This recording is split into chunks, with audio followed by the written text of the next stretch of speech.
Baik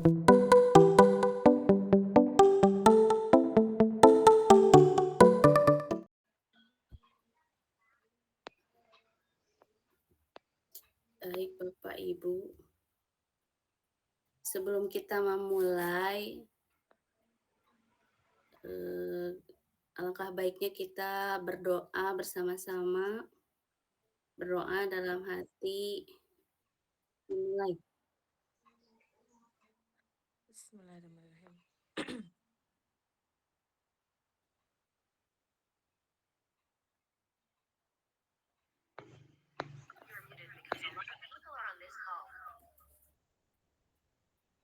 Oke, berdoa selesai.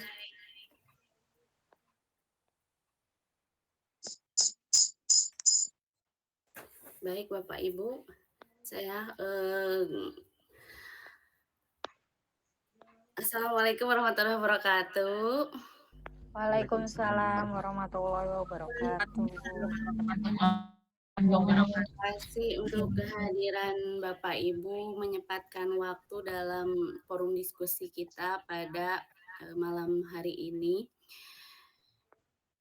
Mudah-mudahan kita dalam keadaan yang sehat walafiat. Sebelum memulai diskusi, saya ucapkan terima kasih kepada Bapak Kurikulum yang sudah mewakili untuk menjadi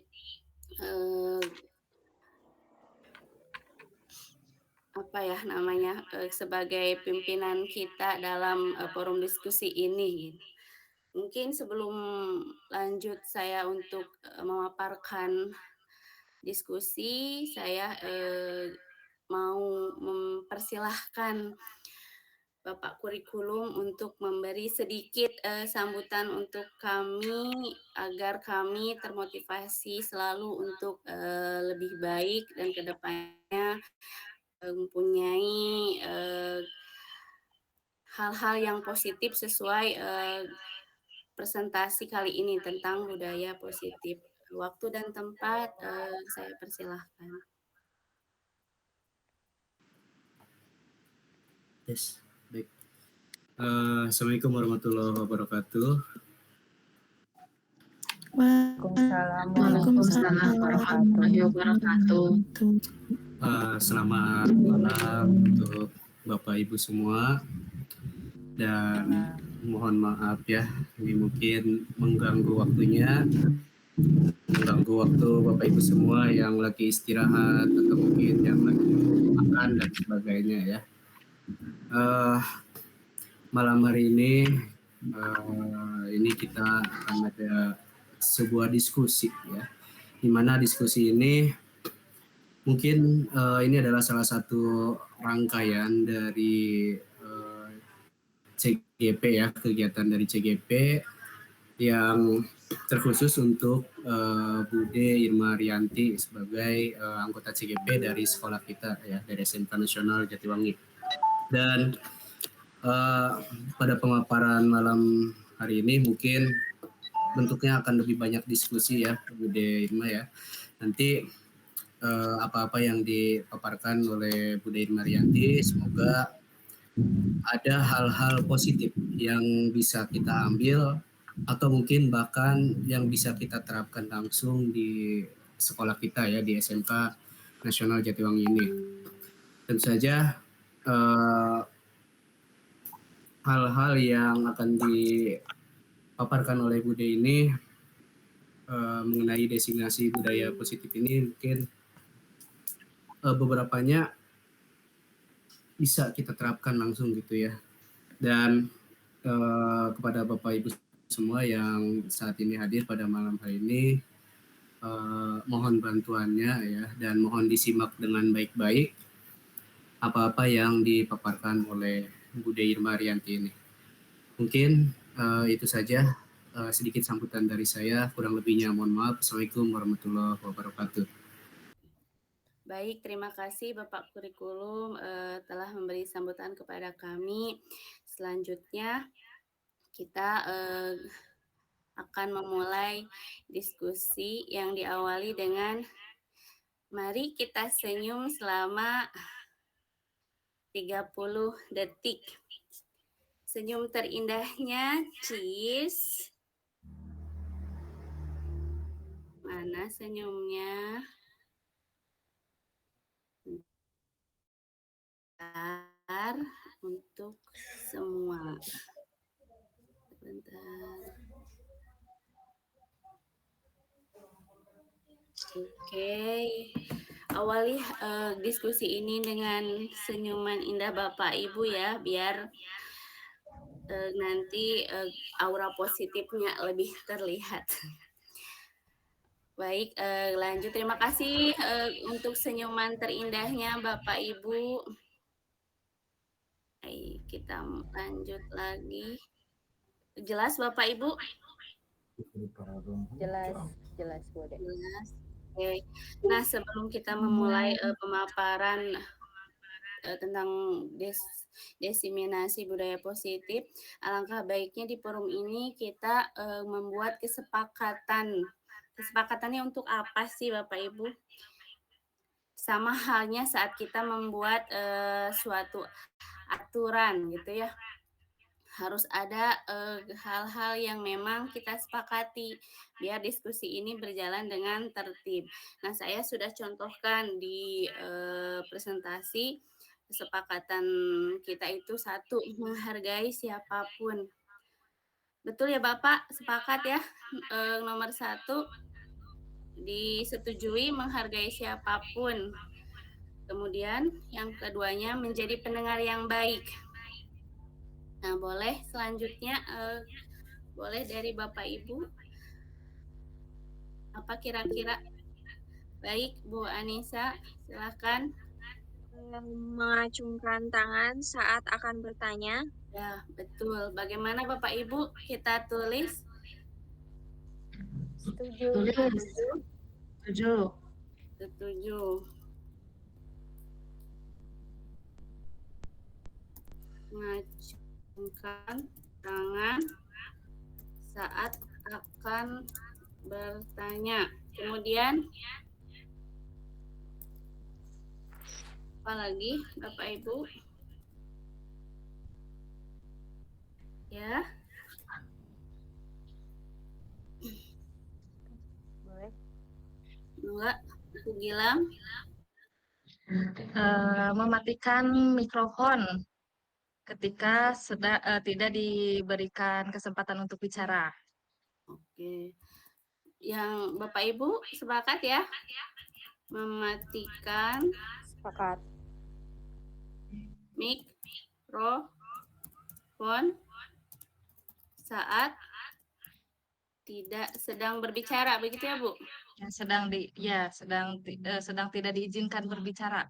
Sedang tidak diizinkan Satu lagi deh, biar pas.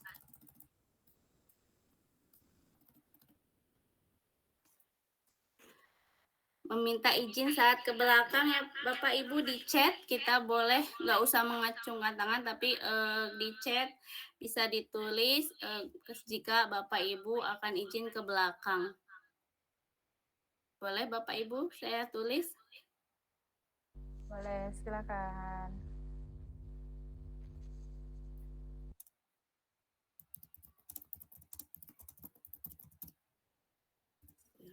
Cukup ya Bapak Ibu? 5 ini. Baik. Nah, selanjutnya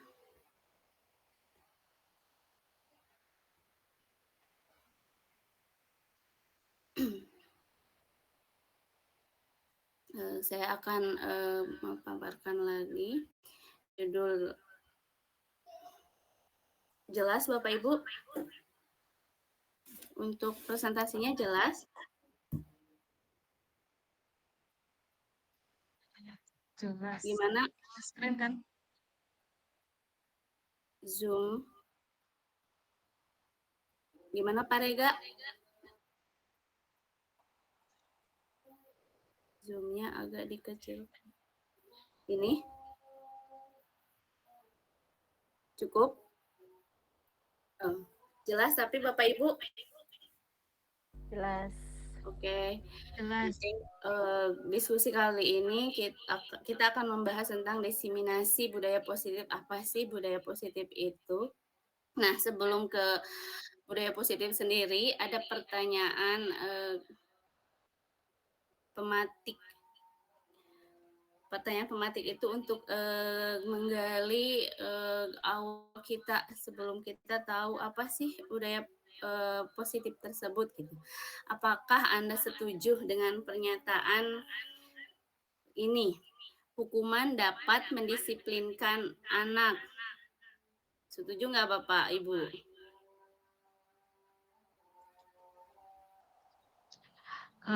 Tergantung hukumannya. Tergantung hukumannya ya, Ibu, Bu Gilang. Nah, yang keduanya, pemberian hukuman dengan hal positif seperti membaca atau membersihkan halaman sekolah dapat meningkatkan disiplin anak. Setuju nggak Bapak Ibu? Setuju kalau saya. Oke. Yang lain? Setuju. Ya, setuju. Oke. Kemudian memberi penghargaan dapat meningkatkan motivasi belajar anak. Benar nggak? Setuju nggak dengan pernyataan ini? Sangat setuju, Bude. Setuju. Bapak Ibu di saya lagi azan nih, sebentar. Di pause dulu Pak Rega. Kesmira. Baik Bapak Ibu, berarti kita setuju ya dengan pernyataan pematik yang menyatakan bahwa setujukah Anda tentang pernyataan apakah hukuman dapat mendisiplinkan anak, kemudian pemberian hukuman dengan hal positif seperti membaca atau membersihkan halaman sekolah dapat meningkatkan disiplin anak, dan memberi penghargaan dapat meningkatkan motivasi belajar. Kita lanjut. Nah, saya besarkan sedikit. Ini jelas kan Bapak Ibu? Jelas? Oke. Nah, Jelas. budaya positif di sekolah merupakan fondasi penting untuk menciptakan lingkungan belajar yang kondusif, menyenangkan, dan bermakna bagi para siswa. Sekolah yang memiliki budaya positif akan mendorong siswa untuk berkembang secara optimal, baik dalam hal akademik maupun karakter. Seorang guru yang baik harus memiliki kemampuan dalam mewujudkan budaya positif di sekolah. Nah, dijalankannya dengan konsep seperti peta di sini ya Bapak Ibu. Ini yang akan kita bahas di pemaparan kali ini. Rumit kalau lihat ini gitu, tapi sedikit ininya yaitu yang pemaparannya itu tentang makna disiplin, kemudian teori motivasi. Di teori motivasi itu ada motivasi eksternal ternyata dan internal. Lalu motivasi internal itu dikembangkan lagi menjadi nilai-nilai kebajikan yang nanti akan diaplikasikan menjadi keyakinan kelas. Kemudian bisa dan tidaknya anak berkembang itu ada posisi kontrolnya sendiri. Kemudian pembiasaan kita untuk pencegahan tersebut dengan segitiga restitusi. Nah, yang pertama yang akan kita bahas itu tentang disiplin positifnya. Disiplin positif itu lebih ke arah disiplin diri yang dapat mengontrol diri dalam melakukan segala tindakan. Disiplin diri dapat membuat murid memahami dan menyadari berdasarkan motivasi internal, bukan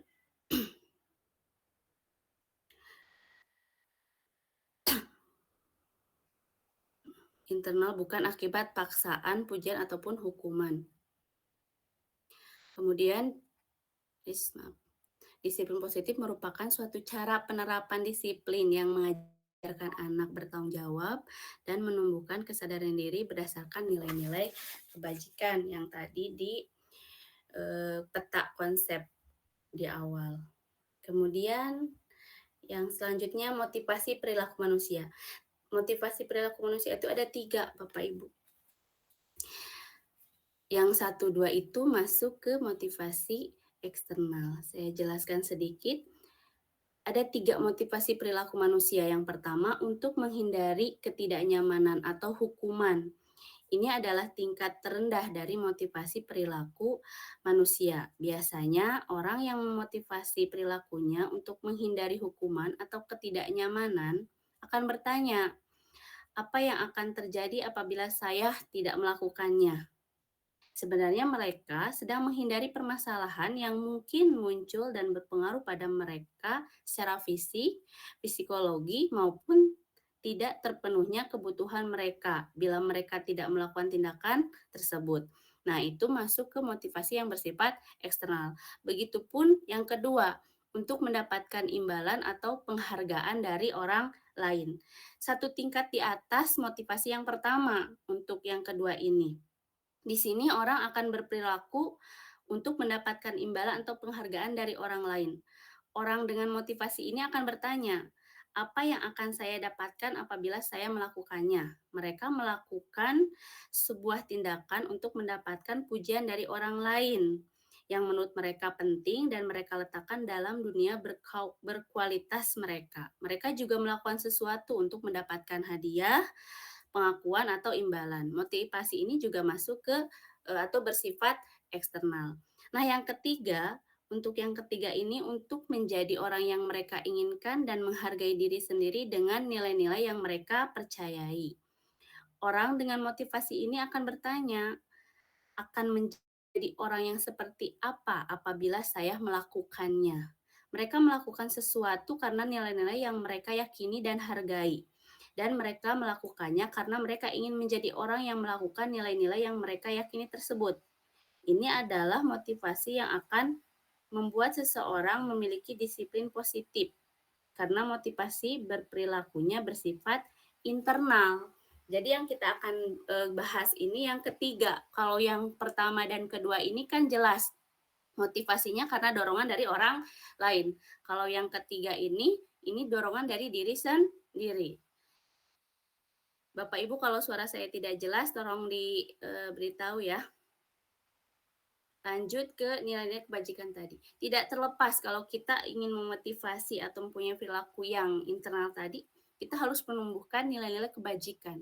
Nah, saya di sini ada berapa banyak sekali menurut para ahli nilai kebajikan di dalam di negeri kita gitu. Hanya mungkin ambil yang memang karena kita juga kan pakai kurikulum merdeka gitu. Jadi memang ya semuanya itu sebenarnya sudah ada di profil pelajar Pancasila. Baik itu nilai kejujuran, disiplin, tanggung jawab, kerjasama, dan saling menghormati. Nah, budaya positif di sekolah mengacu pada suasana dan norma-norma yang menitik beratkan pada nilai positif yang tadi. Yang saling menghormati siswa, guru, dan staf saling menghormati satu sama lain, baik dalam perilaku maupun ucapan. Kemudian rasa memiliki. Siswa merasa memiliki sekolah dan bertanggung jawab atas kebersihan, keamanan, dan kenyamanan lingkungan sekolah, serta tanggung jawab. Siswa bertanggung jawab atas tugas dan perilaku mereka dan mereka berani mengambil inisiatif untuk apa? Untuk berpartisipasi dalam kegiatan sekolah. Nah, setelah kita tadi mengetahui motivasi yang harus kita miliki, yang bersifat internal tadi, kemudian nilai-nilai yang kita tanamkan kepada baik siswa, kemudian teman sejawat itu guru-guru yang memang staf di sekolah, kemudian juga lingkungan kita buat kesepakatan atau keyakinan kelas. Kesepakatan kelas merupakan pedoman bersama yang dibuat oleh guru dan siswa untuk menciptakan lingkungan belajar yang positif dan produktif. Kesepakatan kelas harus disusun dengan melibatkan semua siswa agar mereka merasa memiliki dan bertanggung jawab atas kesepakatan tersebut. Sebenarnya sekolah juga sudah punya aturan, betul ya Bapak Ibu ya? Kita membuat aturan di awal pembelajaran gitu, aturan sekolah, tapi berbeda dengan kesepakatan. Kenapa sih bisa berbeda gitu? Ada yang bisa jawab nggak? Apakah menurut Bapak Ibu kesepakatan dan peraturan sekolah itu sama atau berbeda?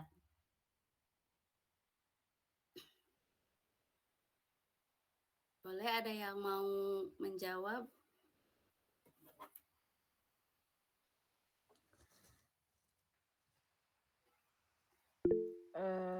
Izin. Oh, baik, silahkan Pak Rega.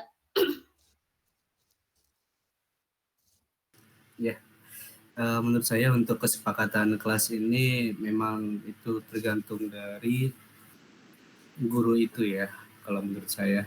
Karena bisa jadi dari kesepakatan kelas ini bisa berbeda-beda bagaimana kesepakatan di kelasnya atau ketika dalam mata pelajaran guru tersebut seperti itu. Jadi betul ya Bapak Ibu bahwa sebenarnya kalau kita ngerasa terima kasih Pak Rega sudah memberi masukan dari tentang tadi aturan sekolah, aturan atau kesepakatan sekolah, kesepakatan kelas lebih tepatnya ya. Kalau aturan sekolah itu, nah yang dipelajari di sini di budaya positif bahwa ternyata Bapak Ibu aturan sekolah dengan kesepakatan itu berbeda. Kenapa kok bisa berbeda? Karena aturan itu kan dibuat hanya oleh satu pihak, betul nggak? Betul ya Bapak Ibu?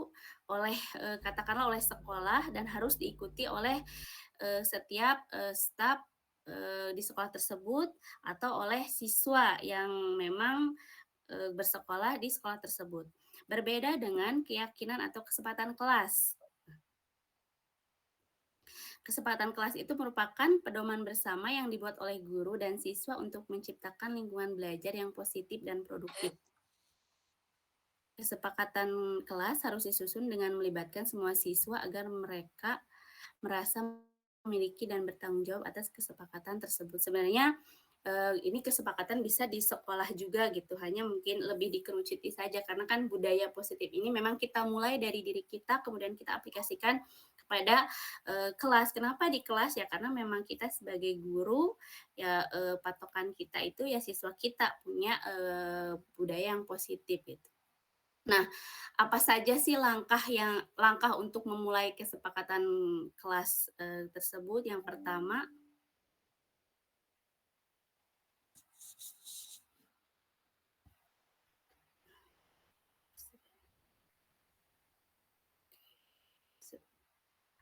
ada Pak Rega di pause dulu. Bu Yeni, Bu Dewi, matiin mikrofon udah. Mulai. Baik. Langkah untuk melakukan kesepakatan kelas sendiri yaitu yang pertama diskusi dan musyawarah. Guru dan siswa berdiskusi bersama untuk menentukan nilai-nilai dan norma-norma yang diterapkan di kelas. Kemudian membuat kesepakatan. Hasil diskusi dituangkan dalam bentuk kesepakatan kelas yang tertulis. Yang ketiga, penandatanganan kesepakatan. Guru dan siswa matiin saya. Pindah. Penandatanganan kesepakatan guru dan siswa menandatangani kesepakatan kelas sebagai tanda komitmen untuk menjalankan kesepakatan tersebut. Yang keempat, evaluasi dan revisi. Kesepakatan kelas dievaluasi secara berkala untuk melihat efektivitasnya dan direvisi jika diperlukan. Nah, jadi hal-hal yang memang kesepakatan kelas itu perlu ya Ibu Bapak untuk apa sih? Untuk tadi, untuk kita terbiasa memudayakan budaya positif kepada siswa kita juga. Mungkin memang terlihat teori itu terlihat gampang gitu ya, yang agak susah itu kan prakteknya ya Bapak Ibu, karena banyak kepala ya banyak juga kesepakatan yang memang harus kita benar-benar kesepakatan ini jangan sampai hanya kesepakatan saja tapi si tujuan dari kesepakatannya tidak kita dapatkan. Nah, itu yang menjadi PR bersama. Nah, ini contoh dari kesepakatan kelas atau sekolah. Bisa datang tepat waktu, mengucapkan salam, dan lain sebagainya. Mungkin udah ada gambaran ya Bapak Ibu, apalagi yang memang Bapak Ibu yang menjadi wali kelas nih, punya hal-hal yang memang aduh gimana nih saya biar anak saya itu memiliki nilai-nilai baik gitu untuk diterapkan di kelas di sana.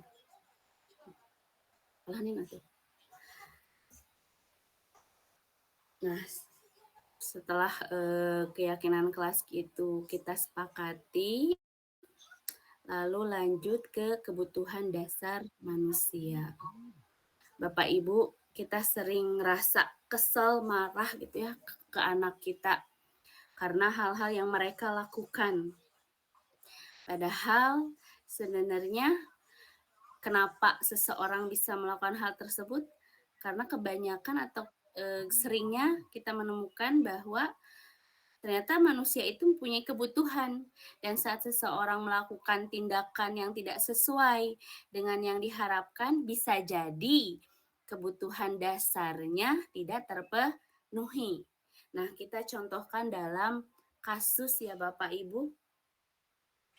Kita lihat dulu 5 kebutuhan dasar manusianya itu sendiri, yaitu yang pertama bertahan hidup.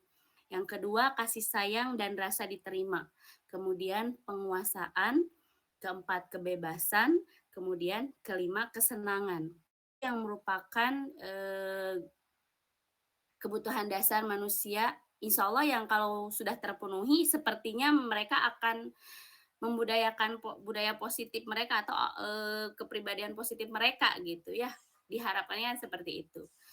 Kita coba contohkan dalam studi kasus 5 kebutuhan dasar manusia.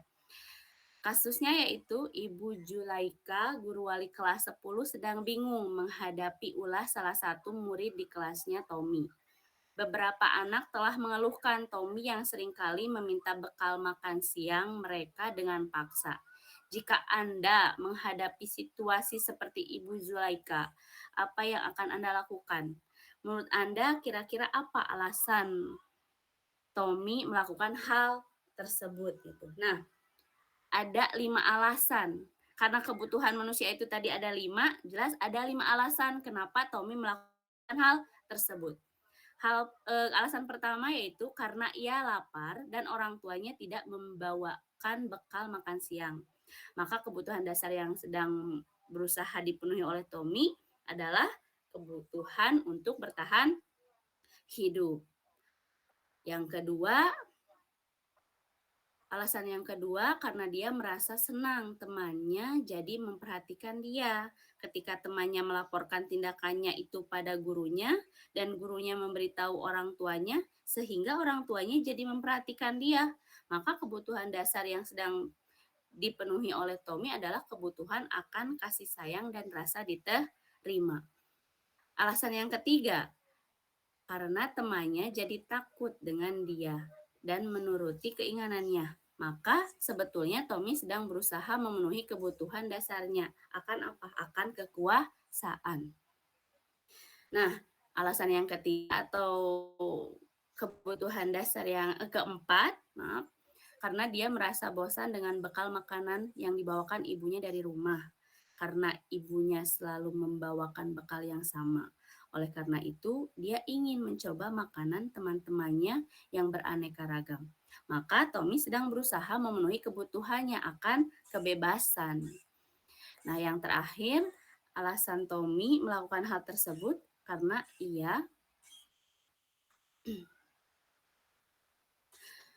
ia melakukannya karena iseng saja. Dan ia menikmati ekspresi wajah teman-temannya yang kesal karena diambil makanannya. Dan menurut dia ekspresi teman-temannya itu lucu. Maka berarti Tommy sedang berusaha memenuhi kebutuhannya. Apa kebutuhan yang terakhir itu? Kesenangan. Jadi banyak sekali ya Bapak Ibu, saat kita menghadapi siswa dengan berbagai macam dan perbedaan itu sangat banyak sekali ternyata alasan mereka melakukan hal tersebut. Kita harus benar-benar tahu gitu apa alasan anak melakukan hal-hal yang di luar nalar kita. Nah, Yang selanjutnya itu posisi kontrol. Posisi kontrol di sini ada 5, Bapak Ibu. Yang pertama, guru sebagai penghukum. Kedua, guru sebagai pembuat merasa bersalah. Guru sebagai teman. Guru sebagai pemantau. Guru sebagai manajer. Nah, penjelasannya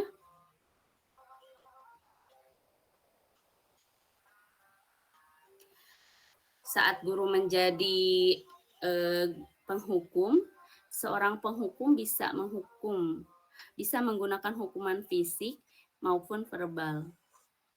Orang-orang yang menjalankan posisi penghukum senantiasa mengatakan bahwa sekolah memerlukan sistem atau alat yang dapat lebih menekan murid-murid lebih dalam lagi. Biasanya guru-guru sebagai penghukum ini akan berkata seperti ini, Bapak Ibu, contohnya. Patuh aturan saya atau awas. Nah, itu guru sebagai penghukum. Pernah nggak Bapak Ibu ngomong kayak gitu ke siswanya? Pernah ya, saya juga mengalami. Jadi saat guru sebagai penghukum itu dia akan berkata seperti itu, kamu selalu aja salah gitu ya. Nah, yang posisi kontrol yang kedua ya Bapak Ibu, itu pembuat merasa bersalah. Pada posisi ini biasanya guru akan bersuara lebih lembut. Pembuat rasa bersalah akan menggunakan keheningan yang membuat orang lain merasa tidak nyaman, bersalah, atau rendah diri. Biasanya kata-kata yang dikeluarkan itu contohnya, Ibu sangat kecewa sekali dengan kamu. Pernah nggak Bapak Ibu? Pernah. Pernah ya? Nah, itu Pernah. posisi kontrol di mana guru sebagai pembuat merasa bersalah. Nah, yang ketiga sendiri yaitu sebagai teman. Guru pada posisi ini tidak akan menyakiti murid, namun akan tetapi berupaya mengontrol murid melalui persuasi. Posisi teman pada guru bisa negatif ataupun positif. Positif di sini berupa hubungan baik yang terjalin antara guru dan murid. Guru di posisi teman menggunakan hubungan baik dan humor untuk mempengaruhi seseorang. Mereka akan berkata, ayo bantuin, bantuin demi bapak, kayak gitu, demi ibu bantuin dong, gitu ya. Pernah ya ngalami itu? Saya juga mengalami itu gitu, biar anak-anaknya biar deket gitu, biar nurut, ayo sih bantuin ibu gitu ya. Kemudian tapi sebenarnya Bapak Ibu ada hal negatifnya ternyata gitu. Saat jadi posisi teman itu, hal negatifnya adalah bila suatu saat guru tersebut tidak membantu, maka murid akan merasa kecewa. Nanti dia akan bilang, ya kirain Bapak teman saya. Nah, itu mungkin kelemahan dari yang posisi kontrol yang ketiga. Kemudian yang keempat sebagai pemantau. Memantau berarti mengawasi ya Bapak Ibu. Pada saat kita mengawasi, kita bertanggung jawab atas perilaku orang-orang yang kita awasi. Posisi pemantau berdasarkan pada peraturan-peraturan dan konsekuensi. Dengan menggunakan sanksi dan konsekuensi, kita dapat memisahkan hubungan pribadi kita dengan murid. Sebagai seseorang yang menjalankan posisi pemantau, pertanyaannya biasanya yang diajuin itu, apa yang telah kamu lakukan gitu. Sanksi atau konsekuensi apa kalau kamu melakukan hal yang kurang baik seperti itu. Itu sebagai pemantau. Nah, yang terakhir adalah posisi sebagai manajer. Posisi manajer adalah posisi di mana guru berbuat sesuatu bersama dengan murid, mempersilahkan murid mempertanggungjawabkan perilakunya, mendukung murid agar dapat menemukan solusi atas permasalahannya sendiri. Seorang manajer telah memiliki keterampilan di posisi teman maupun pemantau, dan dengan demikian bisa jadi di waktu-waktu tertentu kembali kepada kedua posisi tersebut bila diperlukan. Namun bila kita menginginkan murid-murid kita menjadi manusia yang merdeka, mandiri dan bertanggung jawab, maka kita perlu mengacu kepada restitusi yang dapat menjadikan murid kita sebagai seorang manajer bagi dirinya sendiri. Nah, Bapak Ibu sebenarnya semuanya juga baik, tapi kadarnya saja mungkin. Kalau yang pertama, kedua itu diusahain jangan terlalu gitu ya. Yang ketiga, keempat, kelima itu saling bersangkutan sebenarnya. Nah, yang paling tepat itu sebenarnya posisi kontrol restitusi tadi itu yaitu kontrol posisi sebagai manajer. Sebagai manajer, guru dapat berbuat sesuatu bersama murid, mempersilahkan murid bertanggung jawab dan mendukung murid agar dapat menemukan solusi tadi.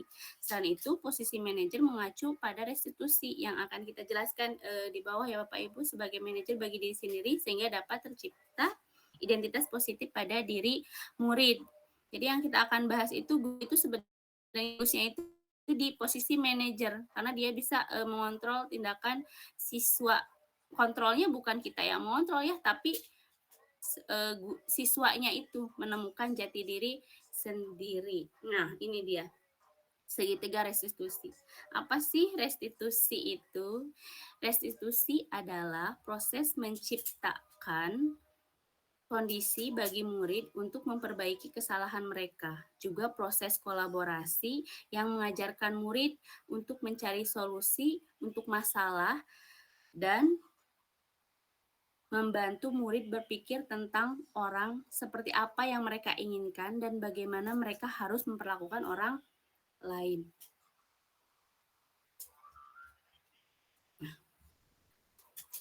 Di segitiga restitusi ini kita belajar ada yang namanya menstabilkan identitas, kemudian validasi kebutuhan, lalu menanyakan keyakinan.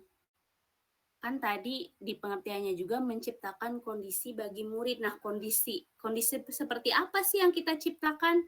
Ya tadi 3 kondisi yang harus kita ciptakan terhadap murid. Yang pertama, menstabilkan identitas, kemudian validasi kebutuhan, lalu menanyakan keyakinan. Nah, penjelasannya, Ibu Bapak, menstabilkan identitas dilakukan berdasarkan prinsip bahwa membuat kesalahan adalah bagian dari proses pembelajaran yang nantinya akan menggeser identitas gagal ke arah identitas sukses. Biasanya pertanyaan-pertanyaan dari guru itu diantaranya berbuat salah itu hal yang manusiawi. Jadi jangan langsung disalahin ya Bapak Ibu, abang budak nages salah gitunya, geus pika sebeleun gitu ya. Lalu kita juga menyalahkan anak tersebut. Nah, kita harus ingat lagi, tadi kita sudah belajar tentang motivasi perilaku manusia, kemudian 5 kebutuhan dasar manusia, lalu bagaimana sih cara biar si anak itu mempunyai dasar dirinya digali lagi biar ketemu gitu. Sebenarnya anak itu kan diciptakan tidak ada yang salah ya. Semuanya benar, hanya fasenya saja yang berbeda gitu. Nah, ini adalah gimana cara kita mengontrol anak biar berperilaku lebih baik. Makanya ada hal-hal yang memang kayak bagaimana cara menstabilkan identitas tadi siswa gitu ya. Tadi biasanya gunakan kalimat-kalimat yang memang tidak terlalu keras terhadap anak. Pertanyaannya bisa diajukan yang ada di papan presentasi yang saya presentasikan. Yang kedua, validasi tindakan yang salah. Kita lihat dulu ya, benar, validasi kebutuhan yang salah. Menanyakan keyakinan dilakukan dengan memberi pertanyaan-pertanyaan bermakna kepada murid atau anak untuk memunculkan motivasi secara intrinsik sehingga mampu mengaitkan keyakinan dengan tindakan yang salah. Biasanya guru bertanyanya seperti ini, Bapak, apa nilai yang kita percaya di sekolah kita? Nilai apa yang telah kita sepakati? Kelas yang ideal itu seperti apa sih gitu? Biar anaknya termotivasi buat berbuat baik gitu ya ini. Kamu ingin jadi anak seperti apa gitu. Apa yang kamu rasakan? Ketika kamu lakukan itu, kamu menjadi orang yang seperti apa gitu. Kayak kasus saya tadi mungkin di sekolah melakukan hal sama, anak-anak di kelas yang saya wali kelaskan itu berulah lagi gitu. Kalau lihat emosi mah ya Bapak Ibu meuni hoyong pisan gitunya di kumaha murangkalih teh gitu. Tapi kan tidak bisa seperti itu ya. Terus kita ingat gitu, kita sudah mempelajari apa gitu. Tindakan kita itu akan baik tidak terhadap peserta didik kita. Kemudian maaf Bapak Ibu tadi yang tadi itu ternyata menanyakan keyakinan ya Bapak. Yang ini validasi tindakan salahnya, kemudian pertanyaan yang harus diucapkannya seperti ini. Lalu menanyakan keyakinan, restitusi yang ketiga. Nah, berada pada kegiatan terakhir. Sebelum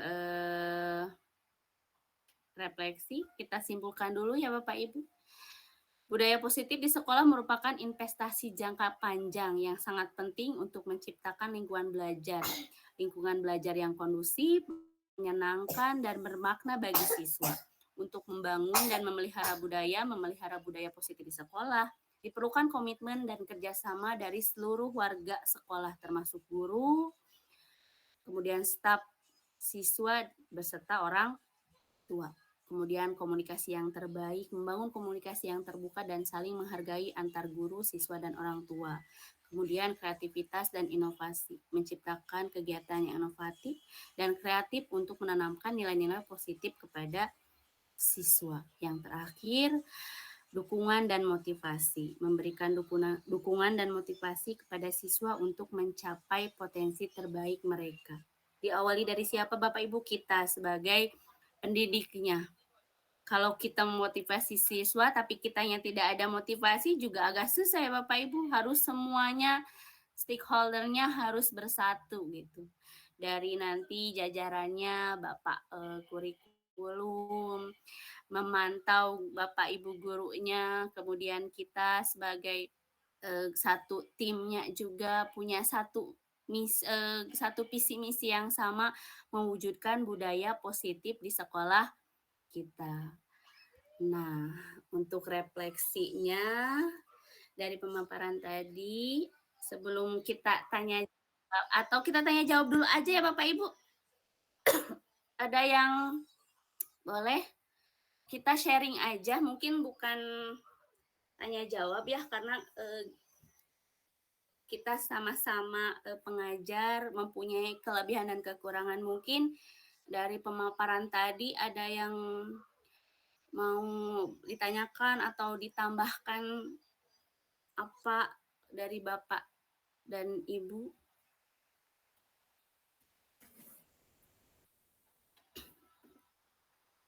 Silahkan, boleh diangkat tangannya. Jangan kakinya yang diangkat, tangannya saja. Barangkali sudah jelas pemaparan yang saya. Oke, Bu Dewi silahkan dibuka mikrofonnya Ibu. Oke, Assalamualaikum warahmatullahi wabarakatuh. Waalaikumsalam warahmatullahi wabarakatuh. Kalau dibuka Ibu, kameranya tidak, jaringannya agak ini ya Bu. Iya nih susah sinyalnya. Oke, baik. Mungkin saya hanya bukan menambahkan juga ya. Apa ya namanya? Mempertegas bahwa ya apa yang dijelaskan oleh Bude Irma tadi, di mana guru itu mempunyai posisi kontrol masing-masing ya. Ada yang sebagai guru sebagai penghukum, sebagai manajer, sebagai teman dan lain sebagainya. Memang dari kelima posisi kontrol tadi ada kekurangan dan ada kelebihannya tentunya ya. Saya sendiri pun pasti pernah menjadi guru yang 5 tadi itu, sebagai penghukum pernah, guru sebagai pembuat merasa bersalah, guru sebagai teman, guru sebagai pemantau, dan juga guru sebagai manajer gitu. Tapi balik lagi kepada karakter peserta didik kita yang ada di sekolah, bahwa setiap peserta didik, setiap siswa itu berbeda-beda pula karakternya. Makanya tidak bisa disamaratakan mungkin ya. Kita sebagai guru, sebagai penghukum kepada siapa dulu? Mungkin kepada siswa yang memang sudah, kalau bahasa Sundanya mah sudah berlebih lihat gitu ya, Bu, teing, ya. ya, sudah berlebihan. Kayak Betul. kasusnya tuh sudah banyak, mungkin harus, bukan harus ya, mungkin perlu untuk menjadi guru sebagai penghukum gitu, karena sudah diberitahu, sudah dipantau, kita sudah membuat siswa itu berpikir sendiri bagaimana caranya berubah gitu. Ya itu tadi, jadi menurut saya balik lagi ke karakter peserta didiknya masing-masing. Perbedaan karakter itu tentunya berbeda pula penanganannya.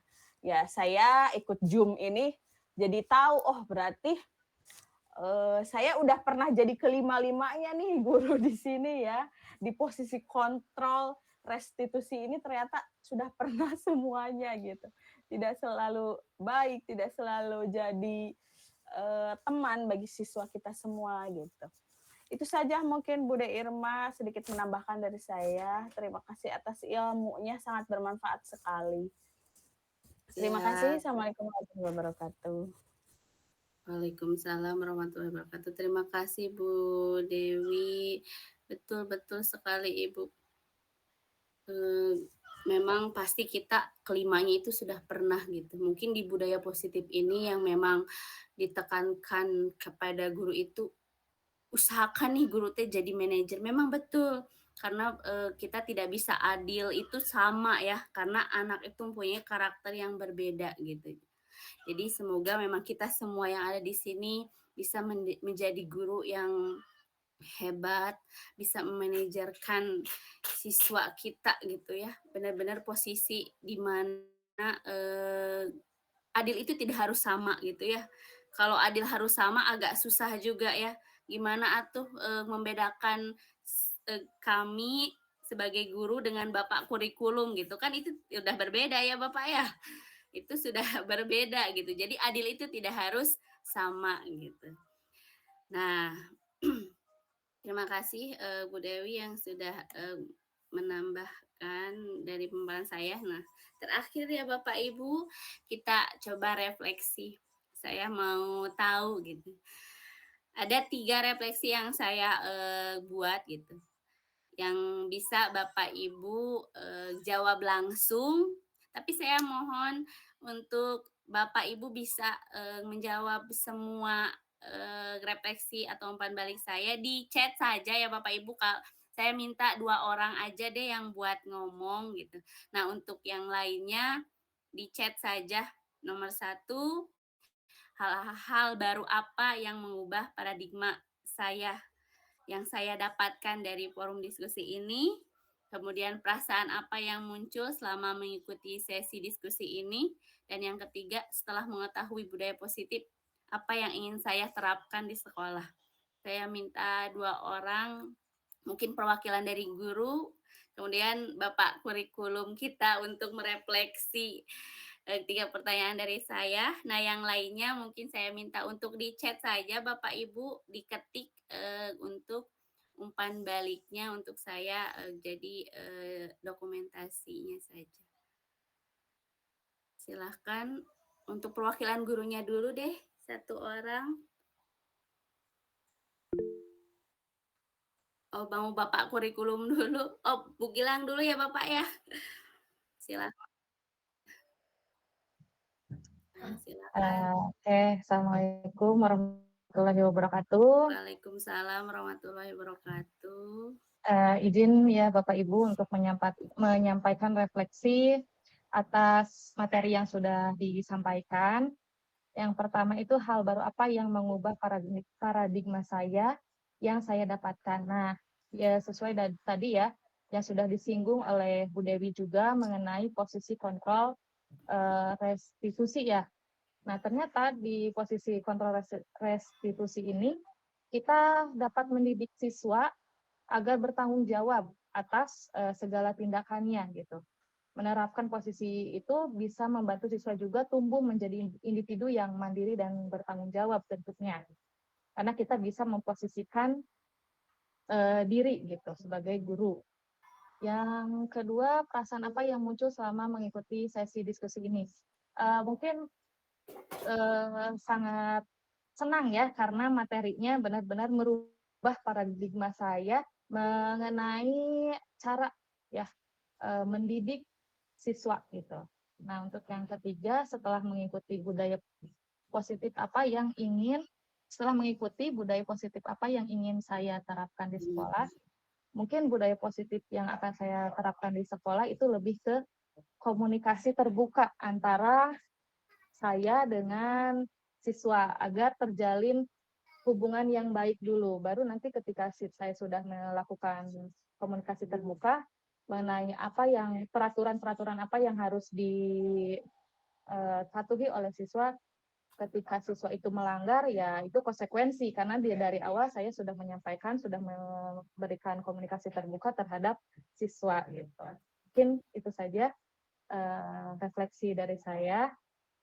Terima kasih. Wassalamualaikum warahmatullahi wabarakatuh. Waalaikumsalam warahmatullahi wabarakatuh. Terima kasih Bu Gilang untuk refleksinya. Baik, silahkan yang terakhir Bapak kurikulum kita. Cek tes ya. Sudah ada. Sudah jelas Ya. Bapak. Baik, selamat malam untuk Bapak Ibu semua dan dari materi yang tadi sudah Bude Irmarianti paparkan ya. Memang materi diskusi pada kali ini mengenai budaya positif di sekolah itu sudah sangat bagus gitu ya, sudah bagus sekali dan tentu saja banyak sekali hal-hal yang baru terutama bagi saya juga ya karena baru beberapa tahun ini menjadi guru juga. Jadi banyak sekali hal-hal yang baru dari budaya positif di sekolah ini dan salah satunya mungkin yang tadi dari posisi kontrol restitusi juga kemudian mengenai apa kita itu guru itu ada di posisi yang mana sih sebagai kontrolnya seperti itu ya. Dan memang setelah Bude menjelaskan tadi dari kelima kontrol itu ini saya lebih condong ke arah yang nomor 3 gitu ya. Bagaimana untuk merangkul para peserta didik itu supaya lebih dekat dengan kita, artinya dalam posisi kontrol bahwa guru itu adalah teman. Nah, lebih seringnya saya sebagai seperti itu. Nah, mungkin di beberapa hal ke depannya ini saya juga akan mencoba sebagai pemantau dan manajer gitu ya. Atau bahkan mungkin saya sendiri tidak terasa bahwa sebenarnya saya juga sudah melaksanakan kontrol tersebut seperti itu ya. Dan kemudian hal yang perlu dicatat juga ini yang banyak sekali ya bahwa seperti yang Bude Irma bilang di pemaparannya yaitu bahwa tidak semerta-merta peserta didik atau siswa itu salah ya. Bisa jadi memang itu merupakan hal-hal dasar yang memang diperlukan oleh peserta didik tersebut ya. Bisa jadi seperti ketika siswa tersebut melakukan kesalahan, mungkin saja itu pada saat itu juga peserta didik itu sedang memerlukan kasih sayang dan sebagainya ya seperti itu. Mungkin kita harus bisa berpikir positif dulu terhadap peserta didik kita ya sebelum ngejudge langsung 100% bahwa peserta didik tersebut salah seperti itu ya. Mungkin itu hal-hal yang baru yang saya dapatkan dari materi yang sudah dipaparkan oleh Bude Marianti ini. Terima kasih Bude ya. untuk materinya, dan semoga apa-apa yang sudah dipaparkan ini bisa kita terapkan dan kita bisa diskusikan bersama untuk kemajuan sekolah kita. Seperti itu. Baik Bapak, terima kasih untuk refleksinya. Bapak Ibu, kita sudah sebentar. Oh, sudah di akhir Bapak Ibu. Tadi refleksi dari Bapak sudah sangat cukup sekali untuk saya mengakhiri presentasi saya. Saya ucapkan terima kasih kepada Bapak Ibu yang sudah berkenan menyempatkan waktunya untuk ikut dalam diskusi tentang budaya positif. Semoga selalu ada hal baik untuk kita bersama lakukan. Akhir kata, semoga kita tergerak, lekas bergerak, dan mari menggerakkan. Saya akhiri presentasi saya. Wabillahi taufiq wal hidayah. Wassalamualaikum warahmatullahi wabarakatuh. Waalaikumsalam warahmatullahi wabarakatuh. Foto ya, betul.